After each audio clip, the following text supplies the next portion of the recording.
बहुत बड़ी प्रॉब्लम आ गई। आपको मैं एक चीज दिखा रही हूँ। हस्बैंड आदि को कितने मजबूरी में ये चावल अचार और क्या मिक्स किया, नमक, हाँ, ये मिक्स करके आदि को खिला रहे हैं और आदि पहली बार खा रहा है। तो मुझे पता नहीं कि आदि वो खाएगा कि नहीं खाएगा, इस वजह से, क्योंकि मैं खाना नहीं बना पा रही हूँ। क्योंकि रात को सोने से पहले रेगुलेटर ऑफ करके सोई थी। तो अभी क्या हो गया कि जैसे मैं रेगुलेटर ऑन करने के लिए गई, इतनी प्रेशर से गैस लीक हो रही है कि मैं तो पूरी डर गई। पूरा घर का खिड़की दरवाजा सब खोल दी कि पूरा प्रेशर से गैस लीक हो रहा था। हस्बैंड ना जाने कितनी बार ट्राई कर रहे थे और मैं डर रही थी, इनको कह रही थी मत कीजिए, ये लीकेज प्रॉब्लम में हादसा हो जाएगा, मत कीजिए। लाडो भी डर से ना उठ करके बेडरूम से यहाँ पे आकर के लेट गई। पूरा खिड़की दरवाजा मैं खोल दी थी। कुछ इतने प्रेशर से गैस लीक हो रहा है कि कहना नहीं है। जैसे रेगुलेटर ऑन करते हैं ना तो वहीं से लीक हो रहा है ना, वहीं से हो रहा है। क्योंकि मैं जब ऑन की थी ना, आवाज जब हुआ ना तो मैं ऑन ही नहीं कर पाई थी, फिर इनको बुलाई और हम लोग तीनों डर के मारे यहाँ खड़े हो गए थे। अब आदि के स्कूल 7 बजे की, पौने 7 बजे तक स्कूल भेजते हैं। आदि का मुंह बन रहा है खाने में। नहीं, मिर्ची है वो। तो आदि अभी ये खा के जाएगा और टिफिन में एप्पल लेके जाएगा, क्योंकि सुबह 7 बजे से पहले मार्केट में भी कुछ नहीं मिलता, फल वगैरह कुछ नहीं मिलता है। आदि सूखा चावल है ना, कभी खाया नहीं है, तो उसके गले में ये चावल अटक रहा है, तो पानी पी पी के खाएगा। खाली पेट भेज भी नहीं सकते ना, और कुछ है भी नहीं घर पे बना सके। नहीं चल रहा है तो कैसे बनाएंगे? तो ये लड़की क्यों उठी हुई है? इसको स्कूल जाना है ना 11 बजे। सोना रात के 1 बजे ये सोई, क्योंकि मैं ब्लॉग एडिट कर रही थी ना, तो कह मम्मी के साथ ही सोना है। और हस्बैंड का मोबाइल हम यूज करते हैं ना ब्लॉग बनाने एडिट करने, मेरी ऑफिस चले जाते हैं मोबाइल लेके, तो रात जग के मैं एडिट कर रही थी। और सोचे 1 बजे रात को मैं सो रही हूँ और 5 बजे सुबह उठ रही हूँ, तो क्या नींद मैं ले रही हूँ सिर्फ ब्लॉग एडिट करने के लिए। मोबाइल चोरी होने की वजह से कितना आदि को सफर करना पड़ रहा है। क्या हुआ कि मोबाइल गणेश चतुर्थी के दिन चोरी हुआ, उसके बाद स्कूल से मैसेज आता है कि आदि का मंडे से ओरल चालू है। आज पता चला कि इसका ईवीएस का ओरल कल है। सिर्फ इतना ही पता चला, क्योंकि इसको जो टाइम टेबल है ना, बच्चे अभी तक नहीं दिए कि किस दिन किस सब्जेक्ट का ओरल है। कोई भी बच्चा इसको हेल्प नहीं किया। और पता नहीं क्यों ये टीचर से पूछा कि नहीं, तुम टीचर से टाइम टेबल नहीं है बेटा किस दिन किस सब्जेक्ट का ओरल है? उसको उतना समझ नहीं आता, वो उतना ना एक्टिव नहीं है इस सब चीजों में। आज शाम 6 बजे आदि बताता है कि कल इसका ईवीएस का है। उसको क्योंकि मैं दोपहर में पूछी कि आदि कल किस सब्जेक्ट का ओरल है बताओ, तो कहा कि मम्मी मुझे ना याद नहीं आ रहा है कि कल किस सब्जेक्ट का ओरल है। मतलब इसका फोकस कहाँ है ना, पता ही नहीं। और शाम 6 बजे बताता है आ जाइए अंदर, आ जाइए, कोई दिक्कत नहीं है। शाम 6 बजे बताता है कि आ जाइए ना। एक्चुअली वो ना हस्बैंड ना आदि और मेरे लिए ना चाय लेके आए, क्योंकि मैं चाय नहीं देती हूँ आदि को। लेकिन क्या है कि आदि को बहुत नींद आ रही है, झपकी मार रहा है और मतलब बार बार रह करके पढ़ते पढ़ते सो जा रहा है। सॉरी, 5 चैप्टर का ओरल है ईवीएस का, जिसमें से 4 चैप्टर कर लिया है, पहले से मैं करवा दी थी। 1 चैप्टर का रह गया है, तो उसको नींद आ रही है ना, तो वो रह गया, तो उसके चक्कर में उसका मार्क्स कट जाएगा। तो आदि को बिल्कुल पसंद नहीं कि आधा नंबर भी इसका एग्जाम में कटे। तो मैं बोली कि ठीक है, कप चाय में पिला देती हूँ आदि को। आदि अच्छे से पकड़ो बेटा। मैं अपने लिए भी ली हूँ, मैं नहीं पीती हूँ, लेकिन मुझे भी तो नींद आता है ना, क्योंकि मैं भी तो सुबह 5 बजे से उठी हूँ, वो भी सुबह 5 बजे से उठा हुआ। आप लोग जानते हैं सुबह 5 बजे हम उठते हैं। और सुबह क्या हादसा हुआ आप जानते हैं, गैस लीकेज का प्रॉब्लम आया। तो वो आया एचपी वाला, तो पता चला कि जो हमारा जो पाइप था ना, वो 1.5 साल पहले एक्सपायर हो गया था। मतलब दिसंबर 2021 में एक्सपायर हो गया था, और रेगुलेटर का नो बटन टूट गया था।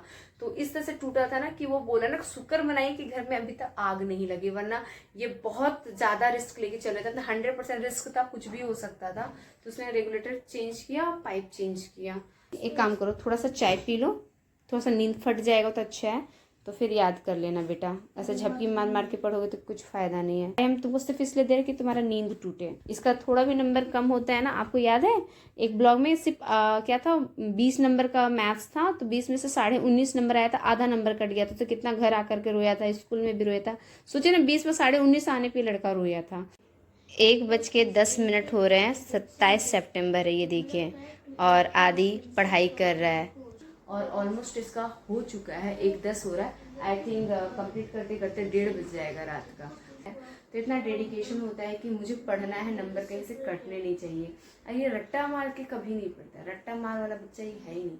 ये समझ समझ के पढ़ता है, इसीलिए इसको ना पढ़ने में बहुत वक्त लगता है कि इसका मतलब क्या है, ये क्या है। ऊपर गूगल करता है, यूट्यूब में वीडियोस देखता है। जैसे सपोज दैट कि थ्रेसिंग विनोइंग देख रहा था, जैसे फसल काटते, थ्रेसिंग करते, विनोइंग करते, तो वो चीजें होती क्या है, वो ना यूट्यूब में वीडियोस निकाल निकाल के वो वीडियोस फुटेज देखता है, एकदम डिटेल से समझता है। मतलब जिस क्वेश्चन के आंसर को बच्चे को याद करने में मान लीजिए 15-20 मिनट लगेगा ना, उसको डिटेल से समझता है ताकि वो कभी भूले ना। इस वजह से आदि एक बार जो याद कर लेता है ना, वो भूलता नहीं है, क्योंकि वो डिटेल से उस चीज को समझता है क्या, ये डरता बहुत है।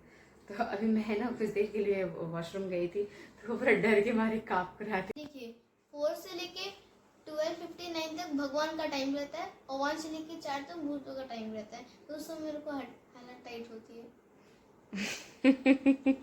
ये तुमको कौन बताए, हम तो कभी बोले नहीं ये बात। नहीं सर, प्रिंसिपल सर बोलते, बाकी टीचर्स भी बोले थे ये कि रात को उतना जगना नहीं। अच्छा, तो ये कह के तुम लोग को डराए? डराए नहीं, सच में उन्होंने सर्च करके गूगल में दिखाया हमें। अच्छा, सच में ऐसा होता है। तो ये रीजन था, ये काफी डर रहा था, तो मुझे बड़ा अजीब सा लगा और मुझे नहीं पता ये सही है कि गलत है इसका, तो आप प्लीज कमेंट करके बताइएगा। तो इस वजह से डर रहा था, तो मैं बोली कोई बात नहीं, लाइट ऑन करके तुम रहो, पापा के पास खड़े रहो। तो लाइट ऑन करके पापा पास खड़ा रहा, बहुत डर डर के रहा। वॉशरूम तो मैं जाऊंगी ऑब्वियसली, रात के 1 बज रहे थे। तो आदि अभी जल्दी से कंप्लीट कर दो, 1:15 हो गया ना बेटा, ठीक है? नींद आ रहा है? सुने, सो जाओ, इसका ऑलमोस्ट हो चुका है, ठीक है? सुबह रिवीजन कर लेना, या तो स्कूल में रिवीजन कर लेना, इसको याद हो चुका है, रिवीजन करना। जाओ, हैप्पी? कुछ बाकी रह गया याद करने को? और नहीं बचा, बस थोड़ा सा और रिवीजन कर लेना, स्कूल में देखेंगे। मैं इसको बोलती आदि आराम कर, नहीं मेरे कोर्स, मेरे को पढ़ना है, मेरे को पढ़ना है।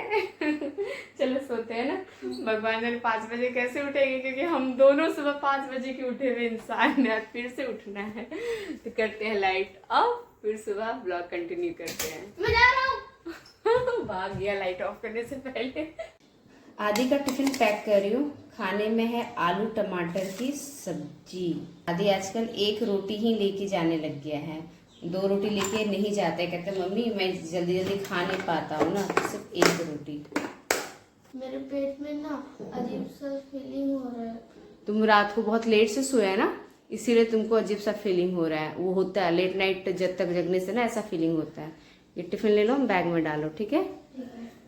तो आदि रात को लगभग 1:30 बजे सोया ना, और इसको हम लोग उठाए हैं 5:45 बजे। आज थोड़ा सा सोने दे दिए। बॉटल में पानी डाल लिया क्या आदि?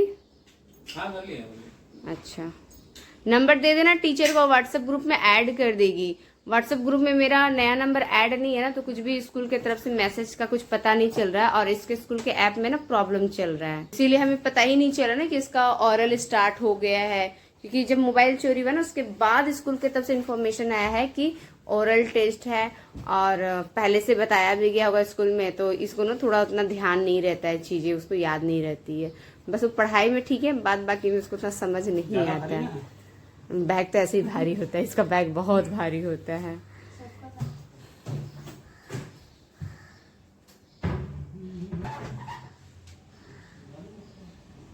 अभी बंद कर देते ना, 2 मिनट काफी। तो कोई लैपटॉप चुरा के लेके गया तो क्या, अरे हस्बैंड की बंद मत करो।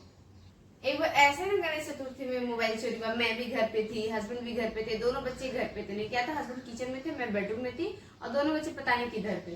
थोड़ी देर के लिए गेट खुला था, पोछा लगा के अंदर आई थी बस। और दूसरा मिस्टेक कब हुआ था, एक आदमी आया था, बेल बजाया, आदि खोला, तो वो पापा को बोलने के लिए किचन तक गया कि पापा कोई आया, और जब हस्बैंड दरवाजे में आए तो देखते कोई नहीं है। और उसके बाद नहा धो करके जब मैं पूजा का ब्लॉगिंग करने के लिए मोबाइल ढूंढने लगी, तब मुझे मोबाइल नहीं मिला, तो समझ में आया कि मोबाइल चोरी हो गया।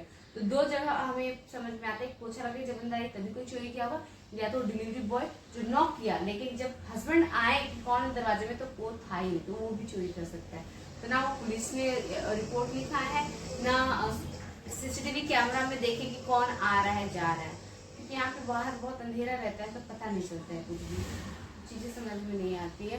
तो अभी मैं जा रही हूँ योगा करने के लिए, और बहुत सारे चीजें ना मैं ब्लॉग नहीं बना पाती हूँ, क्योंकि मैं इस मोबाइल पे बनाती हूँ, तो ये मोबाइल हस्बैंड यूज करते हैं, और इसकी कैमरा क्वालिटी इतनी खराब है कि रात के टाइम पे देखते हैं चीजें कितनी डार्क हो जाती है। जितने डार्क हम लोग नहीं है ना, उतना डार्क ये मोबाइल दिखाता है, एकदम काला काला सा। तो हाँ, दिन में थोड़ा सा बेटर देता है, जैसे अभी सुबह का टाइम है, सुबह के लगभग 6:48 हो रहे, तो थोड़ा बेटर है। पर रात में जब मैं 1 बजे 11 बजे रात को ब्लॉगिंग करी थी तभी का कैमरा क्वालिटी देखिए। तो अभी आप लोग प्लीज़ एडजस्ट कर लीजिए, क्योंकि अभी ऐसे ही है, जब तक मोबाइल नहीं आएगा मेरा तब तक ऐसे ही कैमरा क्वालिटी के साथ आप थोड़ा सा एडजस्ट कर लीजिए। मुझे खुद ख़राब लगता है जब मैं ब्लॉग एडिट करती हूँ ना, कैमरा क्वालिटी मुझे काफ़ी ख़राब दिखता है, वीडियो क्वालिटी ख़राब दिखता है, तो खुद में अच्छा नहीं लगता है। लेकिन हाँ, उसके बावजूद भी आप मेरे वीडियोज़ को पसंद कर रहे हैं, उससे से पता चल जाता है कि आप लोग सच में मुझे बहुत प्यार करते हैं। मैं अच्छी क्वालिटी का मोबाइल ले रही जो कि मेरी कैपेसिटी से बाहर है, EMI में लूँगी। सोचिए लैपटॉप की EMI, बाइक की भी EMI चल रही है और घर की EMI चल रही है, और फिर मैं मोबाइल की EMI स्टार्ट कर दूँ तो 4 चीज़ों की EMI कितनी भारी पड़ेगी। और उसका असर कहाँ होगा? उसका असर हमारे रहन सहन होगा, हमारे खान पान में होगा, क्योंकि हेल्दी डाइट मैं भी फॉलो कर रही हूँ तो उसमें भी काफ़ी पैसे खर्च हुए हैं। लेकिन क्या होता है ना, सब कुछ मैनेज करके चलना पड़ता है, तो कहीं ना कहीं तो हमें कॉम्प्रोमाइज़ करना पड़ेगा, कुछ पाने के लिए कुछ खोना पड़ता है, वही बड़ा है।